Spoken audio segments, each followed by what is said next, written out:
Hello everyone.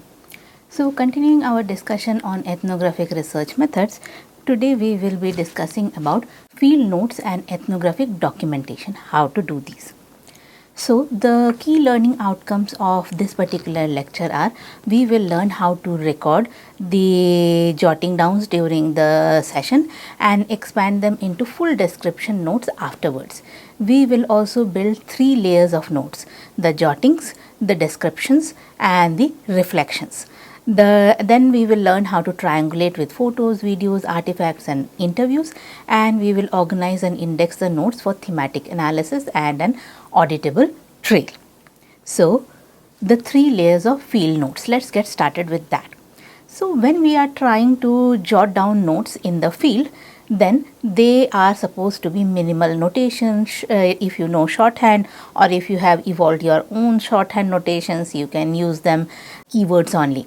So just enough to remember later what happened. They are also the most non-intrusive way of making notes, and you can still keep observing everything. You can still keep engaging your participant in the dialogue. It is also a good idea that the research is done by 2 researchers. So one who is constantly involved in observation or doing the talking, and the other person takes notes. However, if you are doing observation and someone else is taking down the notes, then in that particular context you will have to verbalize the observation, and this verbalization can result into disruption in the participants' way of doing it.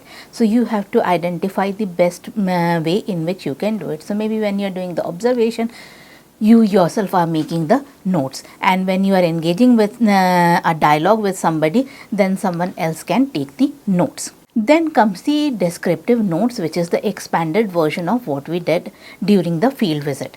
So it is always a good idea that you do this descriptive on the very day in which you made the jottings. Otherwise, you will tend to forget whatever has been done. So in these descriptive notes, we write down a detailed narrative with context, atmosphere, the verbatim quotes. If you are also doing some kind of video recording or audio recording, they can supplement as additional guides to do this descriptive notes.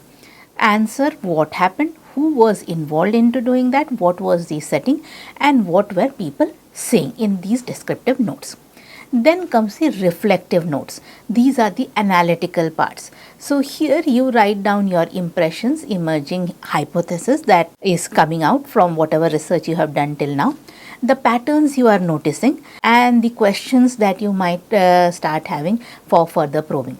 So let's say, for example, you notice a pattern that Sarah checks watch before suggesting that she need to take a break. So does the fact that I am checking the watch because I want to have a break, is that the context? So can I ask this as a further probing question because I observe this particular pattern? So when you are trying to write down these descriptive field notes, you have to use this WASC framework. W stands for what to capture. So you are capturing direct observations, the activities, the interactions, the speech, which is the verbatim quote, the physical setting where everything is happening, the artifacts which are being used, the body language of the person, the timing, and preserve the specificity. Then what to avoid. Don't interpret when you are writing these descriptive field notes. Don't judge. Don't use only abstract language. Don't summarize. Try to be as exhaustive as possible. Stay grounded in observable details, the sensory detail. Use all senses. What you saw, what you heard, what you smelled, and what you felt. When I say what you felt, it is not your interpretation, that kind of feeling, but what you felt, it is like what you felt because of your tactile senses. The gym smelled of sweat and industrial cleaner. Fluorescent lights hummed. So that is an example of the sensory detail that you are putting in. Now the context anchors. The time of the day, the weather, who was present, what came before, what came after. Context helps you remember and later interpret. So let's look at some examples of these 3 different kinds of note preparation. So the first one is the jotting, which we do in the field. So as I told you, these are minimal notations. You can use shorthand, you can use keywords only, and you are trying to remember as much as possible, so that when you write down the descriptive notes, you are descriptive enough. So the minimality does not imply that you will not note down the time frame. So whenever you are making these field notes, always try to make a note of the time and other contextual settings also. So here you can see that I have put down the date. So it is 20th May 26, and the location is the public park, and the time duration for which this entire study happened was from 6:15 to 7:10 a.m. And then I am noting down at 6:18, slows after lap, the person checks watch right away, taps 3 times, then she frowns, and then she says HR too high today, friend adjusts the strap and tightens it. Then at 6:23, phone is in the pocket, not using it, and earbuds are in her ears. At 6:31, you see that she stops at a water fountain, drinks, checks sleep score, slept only 5 hours, friend, that's why recovery is bad for you today. At 6:36, she compares her pace with respect to her friends and laughs. At 6:42, the sun glares on the screen, tilts wrist a few times to be able to see it properly. 6:50, continues steady jog, checks watch every few minutes. At 7:05, she starts down, her cool down, stretches, HR comes down. Watch main device, phone unused, glance plus go. I have also made something for the glare, the water fountain, and checks the watch. P in this case is the person Ria, 28 years old. F is the runner, and there is a companion Anu, who is 29 years old, and the weather over here is right now warm and humid. So this is how I made my field notes. Now I will go down to create the descriptive notes out of it. So again I have put down my date. I will also note down over here who the observer was.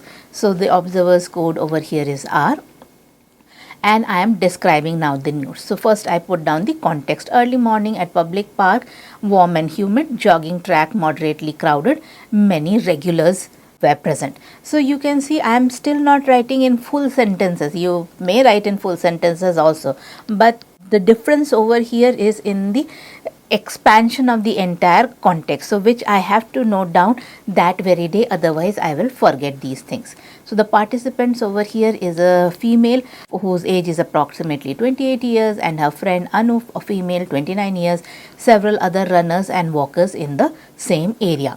Then I start elaborating time wise. So at 6:15 a.m., Ria and Anu meet near the east entrance of the park, both wearing running shoes and lightweight t-shirts. Ria has a black fitness watch on her left wrist and wireless earbuds. She holds a small water bottle. They greet each other with a hug and begin a light warm-up. Neck rolls, stretches. The air smells of wet grass. The sprinkles were on earlier.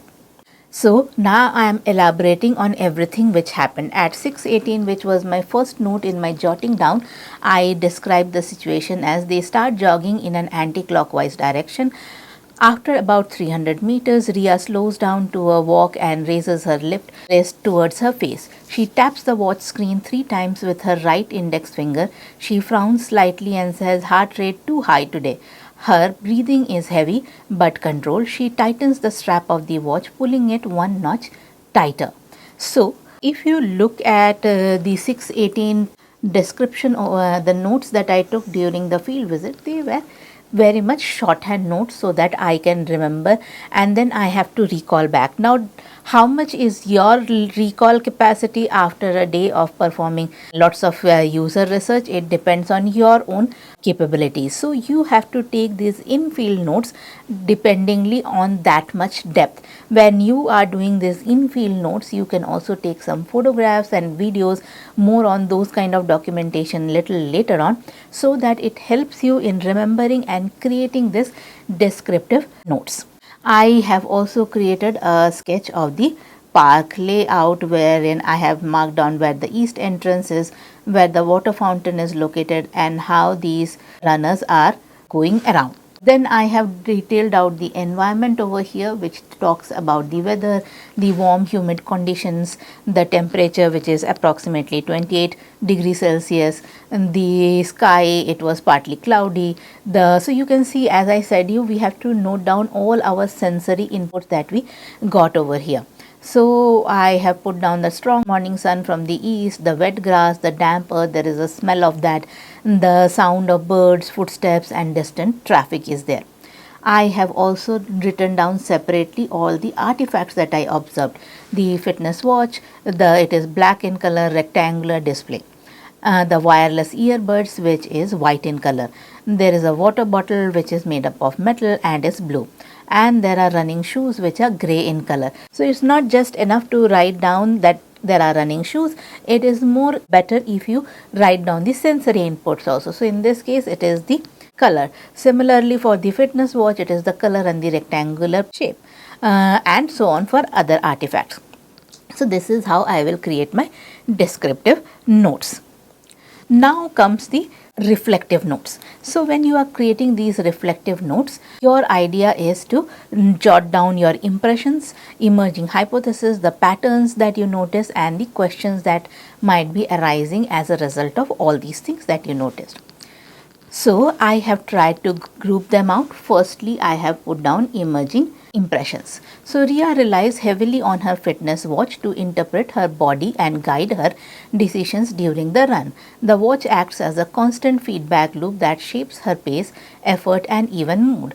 Data seems to override how she feels. She trusts the numbers. Then I have grouped the next one into emerging patterns. So frequent checking at natural transitions, so at the start point of the watch, at the mid break, at the hydration and at the end of the lap. I also see that there is a pattern in which she is seeing her health metrics. So she is trying to see her heart rate. If that heart rate is elevated, then she tries to see whether how many hours did she sleep at night, whether her watch is seeing that she has recovered enough or not. So, and these things directly influence her self-talk and also decisions regarding how much she should run and how much she should pace herself. Then the social comparison is enabled through shared metrics with friends. Minimal use of phones, so watch is the primary interaction device over here. Environmental factors, the sun glares which affects the usability, but she still adapts quickly to try to see the screen on her watch. Then comes my analytical observations. The watch functions not just as a tracking tool but as a decision support system. It externalizes bodily awareness into quantifiable signals which Ria uses to regulate her effort, compare performance and validate recovery. This suggests a shift from internal bodily intuition to data mediated self-awareness. So the hypothesis which is arising out of the first three chunks that I did of analysis is Ria's training decisions related to pace, rest, intensity are increasingly driven by metrics rather than how she feels. Wearables provide a sense of control and predictability, reducing uncertainty about performance and recovery. Social sharing of metrics strengthens this accountability and motivation. So what can I do as a researcher in my next step is I can conduct a short follow-up interview to explore the decision making that is happening. I can observe on a bad day where she has had low sleep or has high fatigue. I can compare with participants who do not use wearables, how they make their decisions. I can also capture screenshots if the user gives me a consent of watch data for deeper analysis. So you can also see that I have put down some emotional tone. So motivated, slight anxiety when metrics are bad, seeks reassurance from friends, satisfaction after pace improves. The key themes that I have identified so far are data mediated self-awareness, quantified self-monitoring, social motivation and comparison, glanceable, minimal interaction, environmental usability. Then the questions for follow-up I have noted down over here. I want to understand how does Ria interpret the so-called bad days. Does she ever ignore the data, and if she does so, why does she do that? How does she use the data over longer periods, that is like weekly, monthly? What features does she value the most in her watch? And I have an overall insight which says wearable technology is becoming an integral part of everyday health practices, shaping behavior, emotions, and social interactions. So, this is how the reflective notes goes on. Now, when you are doing the in-field research, you can also do supplementary documentation. So, where I can use photographs, videos, artifact collection can happen, interviews can be conducted, and maps and diagrams can be made. So, I do photography when I want to document the spaces, the artifacts, and the setup. It helps in this detailed memory creation, and when you are writing down your detailed notes, it helps in recalling all that has happened. However, there are challenges. There is privacy, consent, interpretation issues. Similarly, video can capture interactions. Sequencing can also capture body language. It also can capture the spatial dynamics. The biggest strength is it offers way much more richer details as compared to what photographs can offer you. It can give you an idea about the interaction patterns. It can give you much greater accuracy about the time when things happen. However, it is way much more intrusive than photo documentation. It is privacy sensitive, and the transcription is big challenge for the video. If it is a longer length video, then it is a much bigger challenge. Then artifact collection. Here you gather physical or digital objects which were used in the setting. So this reveal design, logic, embedded assumptions. The challenges here can be how will you store them? Do you have the right to collect it? How will you interpret them? Then you can conduct interviews, so supplement observation with participant explanation. The strength is of emic perspective. It is the participant's perspective that you are able to capture. It clarifies ambiguities. The challenges over here, it can be that the participant might not be able to articulate very well why they are doing something or the reasoning behind it. There might be issues with the fact that because you are taking interview, it is disrupting the flow of action as compared to what it would have happened if you had not disrupted that flow. Then maps and diagrams can be created. So you can sketch the spatial layout, activity flow, how they are flowing in that space, and the relationships that they are having with different spaces and how they are acting in those different spaces.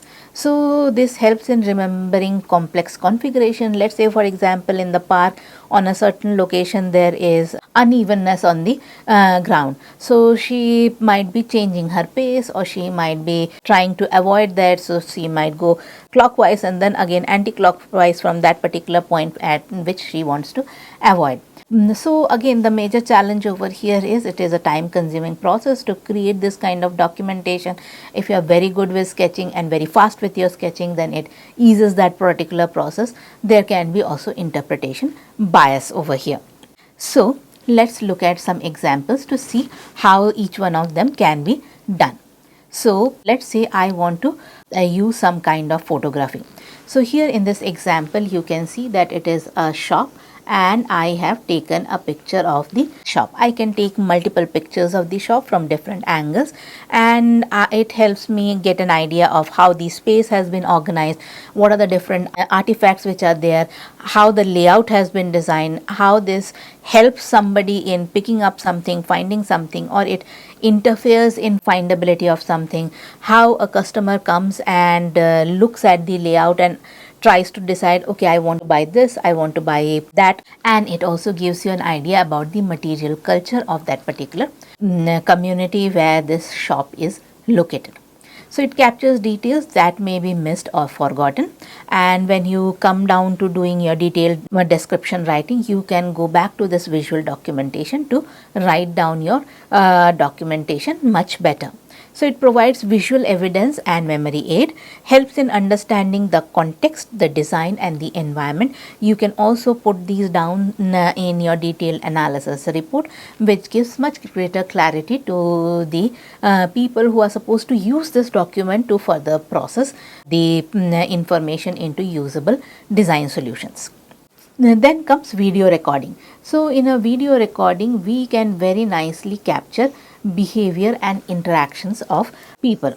So what it explains that it captures the actions, the interactions, the body language, the sequence of events and use of space over time. So why it matters? It reveals patterns and processes that photos or notes alone may not show. It is useful for revisiting and verifying the details. So let's say there are these two women who are interacting with each other in order to discuss how the house layout should be designed. So when they are interacting with each other, there will be certain body language, there will be certain justifications which are being given. All that can be very nicely captured by a video documentation. It will reveal patterns on how people interact, the processes that photos or notes alone may not be able to show. It is useful for revisiting and verifying the details as well. Now let's go to artifact collection, where I will collect material evidence. So we collect physical or digital objects used by participants in their everyday lives.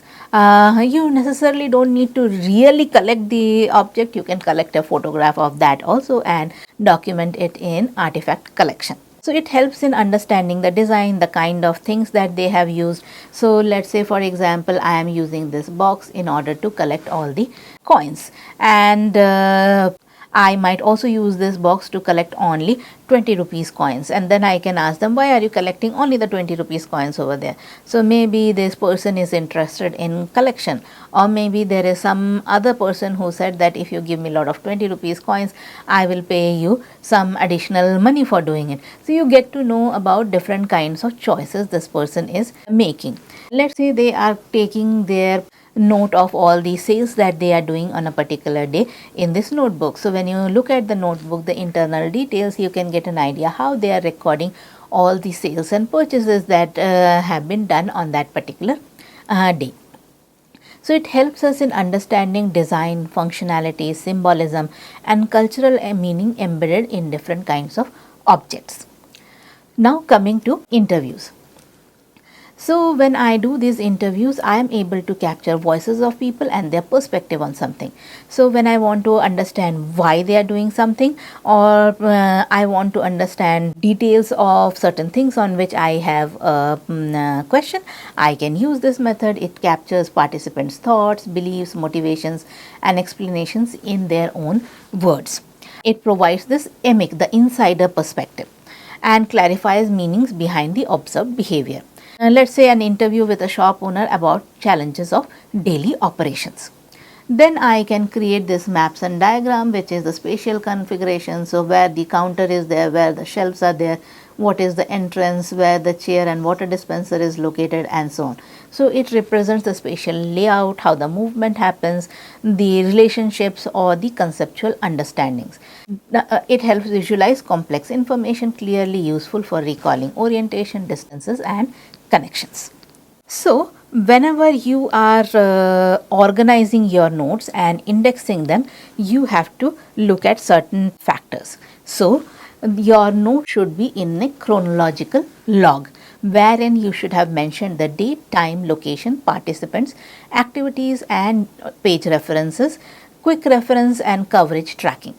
Then you should have a participant index, all participants with demographics, roles, dates, cross-reference to field note pages, track participant patterns. You should have a theme index. As themes emerge, create index entries with page references, speed, later coding, and shows pattern frequency also have a methodological log. So document decisions, ethical challenges, changes to protocol, support reflexivity, and transparency. So let's look at how do we do this organizing. So my first one, which is the chronological log. So here I have created an entry of the date, the time, the location, who was the participant who was interviewed at that point of time, what activity or focus was there, and when I have put down all the notes, whether it is the in-field jottings, the detailed descriptions, or the reflective notes, I have put down the page numbers where I can find them. Now coming to the participant index. So I have created an ID. I have to store this particular information very carefully so that I can go back to them, and I can also anonymize all my participants and recognize them only through codes. So here I have seen I have all these participant names or their IDs, depending on whether we want to have them in the same book, or I will only write over here, let's say P1, and I have a separate book where I have mentioned Ria is P1. So I talk about their role and profile, the dates on which they were observed, and the note reference, the page numbers where I can find it. Then the theme index. So emerging themes with references to supporting notes. So I have identified that one of the theme is health awareness. The description of that theme is focus on body metrics and well-being. The key indicators of that are health rate, sleep and recovery rate, and all these are present in all these notes which are there in page number so and so. Similarly, data mediated decision making is another emerging theme, which is described as using watch to make decisions. How they are being indicated: when I am seeing some kind of pace adjustment, people are taking breaks, or they are adjusting their intensity, and I have noted down in these particular pages. So when you do this kind of an indexing, it is very easy for you to go to that particular sheet for detailed information. Now this I am showing you in a manner that it is an indexing done wherein I am doing manual entry. Even if you are creating a Word document or a Excel sheet, it is a good idea to create all these digital indexes so that you can easily go back to the exact places from where these themes have emerged or the participants are present, and this helps when a large number of participants are involved in your research. Now the fourth one is the methodological log.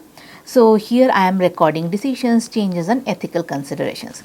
So let's say on 15th May 2026, I also decided that I will start adding photo documentation because I needed visual context for the environment, and the impact that happened as a result is I am able to get richer context in analysis, and this is my notes reference.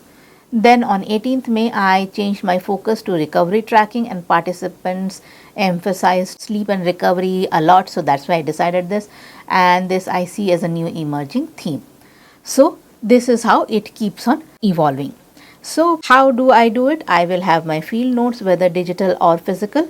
Then I will organize and index them by creating these 4 different kinds of indexing method. Then it will be used for retrieving and analysis when I am trying to identify the themes and patterns, and it can help in building your insights and reporting much more easily. So the key challenges in this field documentation are: you have to ensure that it is non-disrupting.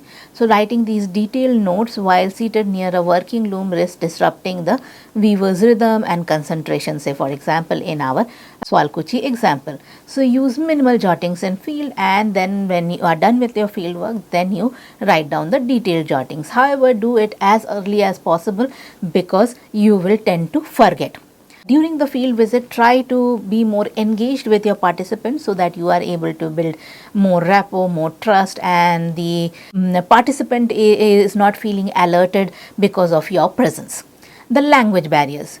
Let's say in the Swalkuchi example, the weavers spoke Assamese. There was a technical vocabulary that they have developed which might not be same as the technical vocabulary of the researchers who are educated in schools and colleges about English equivalents of the same. So before entering into the field, or even when you have entered the field, first make a note down of all these technical terminologies which needs proper words to be used so that the local people are able to understand the language. So language barrier is not just only of the spoken language in which interview will happen, it is also of the technical challenge, of the technical words. Then traditional knowledge. Let's say motif design encoded in a punch card and dyeing recipes, they constitute proprietary traditional knowledge and which might be passed on within families. So researchers must negotiate what can be documented or published. Ethical obligation to protect indigenous intellectual property is there, and you have to work as per those guidelines. You can look at the WIPO traditional knowledge guidelines in order to design your research protocol. Then the reflexivity, the researcher's own positionality. I might be an urban, institutional, possibly non-Assamese person doing research in this Swalkuchi cluster, which shapes what I will notice, what questions I will ask, and what will be the foreground for me. So maintain a reflexive journal alongside field notes to track assumptions, biases, and evolving interpretive frames. So field notes are the field worker's most precious resource. They are the foundation of all subsequent analysis. The key takeaways from this lecture are there are three layers when you are taking notes: the jottings, the descriptive, and the reflective. Do all of them. Observable details, descriptive notes emphasize observable detail, verbatim quotes, sensory specificity, and context anchors. Interpretation should be deferred to reflective notes and can be used for later analysis. Then comes triangulation. Supplementary documentation like photography, video, artifact, interviews, diagrams, they act as supplementary documentation and use the strength of them appropriately. Then we should do a systematic indexing, chronological, participant, theme, and methodological logs. So that brings us to the end of this particular lecture. Here are some references. Thank you so much. See you in the next lecture.